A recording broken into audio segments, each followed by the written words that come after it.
Hey everybody, it's Lavender Town, and in today's episode of By the Book, I'm continuing the series of Harry Potter characters because last time I was only able to get to Harry, Hermione, and Ron.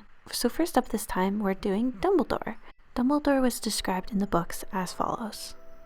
He was tall, thin, and very old, judging by the silver of his hair and beard, which were both long enough to tuck into his belt. He was wearing long robes, a purple cloak that swept the ground, and high-heeled, buckled boots. His blue eyes were light, bright, and sparkling behind half-moon spectacles, and his nose was very long and crooked, as though it had been broken at least twice. I do want to mention that Dumbledore was a character who's been played by multiple different actors. For the first two movies, he was portrayed by Richard Harris, who tragically died midway through the filming. In the third movie onward, he was portrayed by Michael Gambon.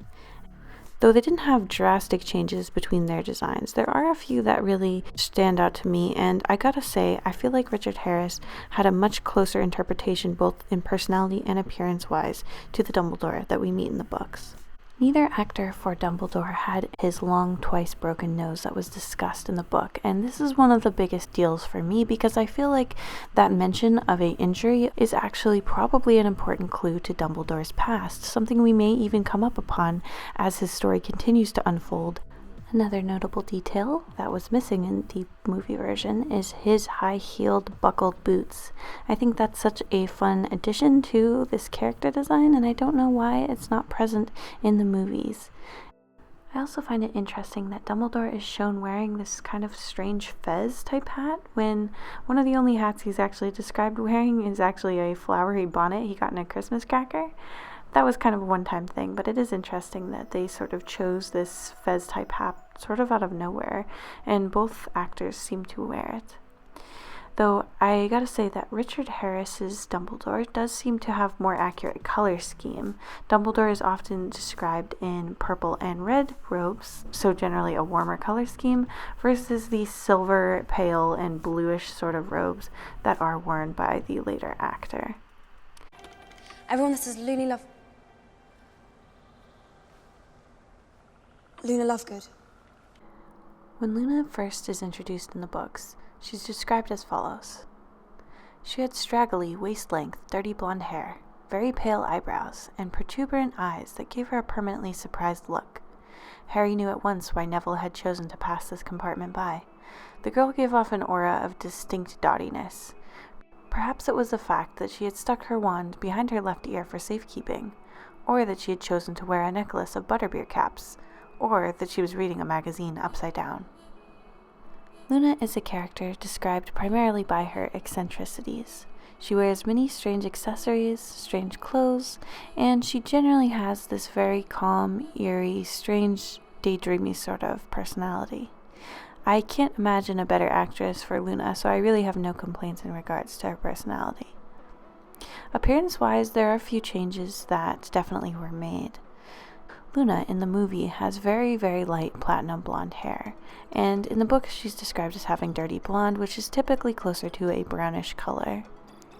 She also was described in the book as having silvery eyes, and in the movie it's a bit of a nitpick, but she definitely has more of a standard blue eye.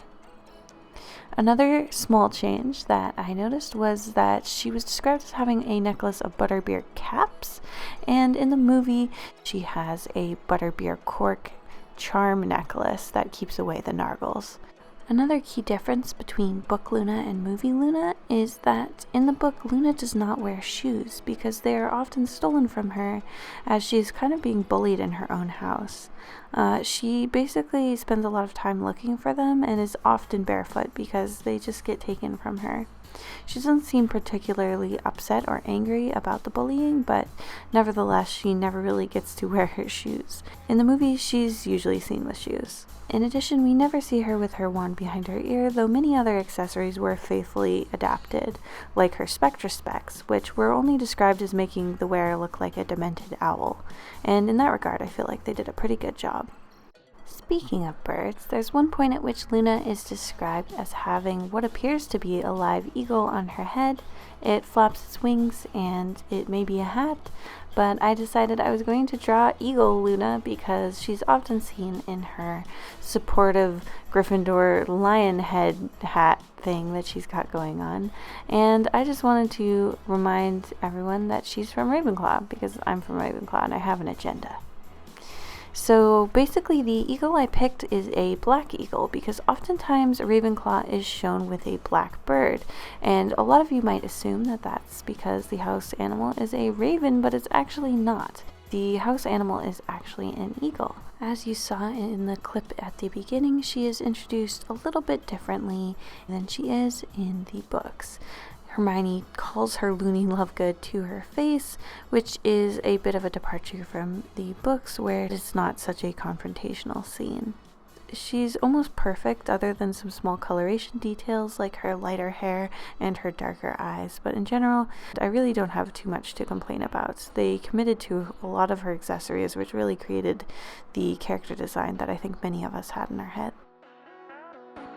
Rubeus Hagrid, keeper of keys and grounds at Hogwarts. So last but certainly not least is Rubeus Hagrid. Now Hagrid is one of the most underrated characters in this whole series, and I'll tell you why. First of all, I think Snape really gets a lot of credit for caring about Lily Potter and stuff like that, and a lot of people forget that he was psychologically torturing Harry for a long time just because he looked like James, Snape's old childhood bully. Honestly, I think that that's insane. So I think that naming his child Severus and not giving any mention to Hagrid is insane because Hagrid was one of the best influences on Harry's life. But anyway, I'll get more into that after we talk about the book description of Hagrid. Hagrid was born to a wizard father and a giant mother, making him a half-giant. He was about twice as tall as an average man, standing at 11 feet 6 inches tall. And 3 times as wide, or 5 times as wide, depending on which book you're reading. He had a long mane of shaggy black hair and a beard that covered most of his face. His hands were as big as dustbin lids, and his feet in their boots were like baby dolphins. He had dark eyes that glinted like black beetles, and often wore an exceptionally large moleskin overcoat with several pockets that held many things, though sometimes that caused him to spend a lot of time searching for what he wanted to find. He also had a pink umbrella in which his broken wand was stored and protected. So the first major difference is scale. Hagrid in the books is considerably larger than Hagrid in the movies. Hagrid in the movies is basically the size of a slightly overgrown regular human man, whereas Hagrid in the books is like literally not even. You can't even get him inside of an average room comfortably. So the goal here is to make sure that his head to body ratio is such that I can make him that big next to all the other characters and it not look completely insane. Another thing I wanted to definitely incorporate was this moleskin overcoat. I looked up moleskin overcoats and they all look rather dapper, which is interesting because in the movie he's always got like animal carcasses hanging off of him, which while I understand that he's not particularly squeamish around dead animals and things like that, I do find it hard to believe that that is a key part of his outfit considering all he ever thinks or talks about is taking care of creatures. But my pseudo-vegan Hagrid headcanon aside, I do think that in general they did a really good job translating this character from book to movie. I understand why they couldn't go for the scale that's described in the book because it's pretty ridiculous. It would be hard for Harry to even walk next to him, and I don't know how the actor would be able to put that amount of padding and special effects in him, but though I'm sure Warner Brothers could probably figure it out. I do think it's very charming to have a character like Harry, who's described repeatedly as so much smaller and skinnier than he should be, next to a half-giant right off the bat. So if they do ever do some sort of like 2D or 3D animated version of Harry Potter, I would hope that they stick to these scales because it will be very charming, I think. So Hagrid's moleskin overcoat is described as black and looking handmade, so I tried to incorporate both of those things. I am extremely charmed by the idea that Hagrid is sewing his own clothes in his little hut, so that's what I choose to believe is going on. I actually turned his beard and hair a little bit brown, just to offset from the black overcoat, but I think I have to be docked points because it does specifically say a shaggy mane of black hair. So here are all the characters I've done so far next to each other, approximately to scale. I really like how this whole cast is turning out. I don't know if I'm going to do a part 3, but let me know what you want to see out of this series in the comments. I'm definitely going to do Percy Jackson now. I have to read the books and watch the movie because I've done neither, so I'll get started on researching that because you guys resoundingly need a by-the-book episode of Percy Jackson.